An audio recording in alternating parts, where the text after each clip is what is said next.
ડેડિયાપાડાના આમ આદમી પાર્ટીના ધારાસભ્ય શ્રી ચેતર વસાવાની આજે હાઈકોર્ટમાં મહત્વના કેસમાં સુનાવણી થઈ. ચેતર વસાવાના પક્ષના વકીલોએ લગભગ 4 કલાક સુધી હાઈકોર્ટના જજ સામે પોતાની દલીલો રજૂ કરી, પરંતુ આજે કોઈ નિર્ણય લેવાયો નથી અને શુક્રવારે એટલે કે 7મી ઓગસ્ટે સરકારી પક્ષના વકીલો પોતાની દલીલો જજ સામે રજૂ કરશે. સૌપ્રથમ વાત કરીએ ચેતર વસાવાના પક્ષની.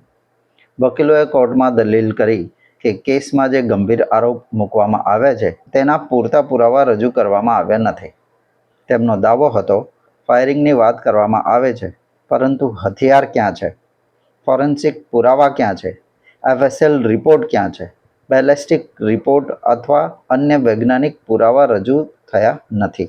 વકીલોએ સાક્ષીઓના નિવેદનો ઉપર પણ સવાલ ઉઠાવ્યા.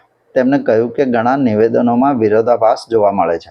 કેટલાક સાક્ષીઓના શબ્દો એક સરખા હોવાના કારણે નિવેદનોની વિશ્વસનીયતા પર પ્રશ્ન ઉઠાવવામાં આવ્યો છે. આ ઉપરાંત આર્મ્સ એક્ટ અને અન્ય કેટલીક કલમો યોગ્ય રીતે લાગુ કરવામાં આવી છે કે નહીં તે મુદ્દો પણ કોર્ટ સમક્ષ રજૂ કરવામાં આવ્યો. વકીલોએ દલીલ કરી કે કાયદાકીય પ્રક્રિયામાં પણ કેટલીક ખામીઓ રહી છે. હવે વાત કરીએ સરકાર પક્ષની. આજે સરકાર પક્ષે પોતાની વિગતવાર દલીલો રજૂ કરી નથી. હાઈકોર્ટે તેમને શુક્રવાર સુધીનો સમય આપ્યો છે. એટલે કે હવે આગામી 7 ઓગસ્ટે એટલે કે 7મી ઓગસ્ટે શુક્રવારે સુનાવણીમાં સરકાર પક્ષ જણાવશે કે તપાસ દરમિયાન કયા પુરાવા મળ્યા, કઈ કલમો કેમ લગાવવામાં આવી અને ટ્રાયલ કોર્ટનો ચુકાદો યોગ્ય હતો તો કેમ હતો. અત્યાર સુધીની સ્થિતિ એવી છે કે ચેતર વસાવા અને અન્ય 2 આરોપીઓ જેલમાં છે. તેમને હજુ જામીન મળ્યા નથી અને હાઈકોર્ટ તરફથી પણ કોઈ આજે રાહત આપવામાં આવી નથી. હવે સૌથી મોટો પ્રશ્ન એ છે કે શુક્રવારે સરકારી પક્ષની દલીલો બાદ હાઈકોર્ટ શું નિર્ણય લેશે? શું જામીન મળશે? શું સજા લઈને કોઈ વચગાળાનો આદેશ કરવામાં આવશે કે પછી હાલની સ્થિતિ યથાવત રહેશે?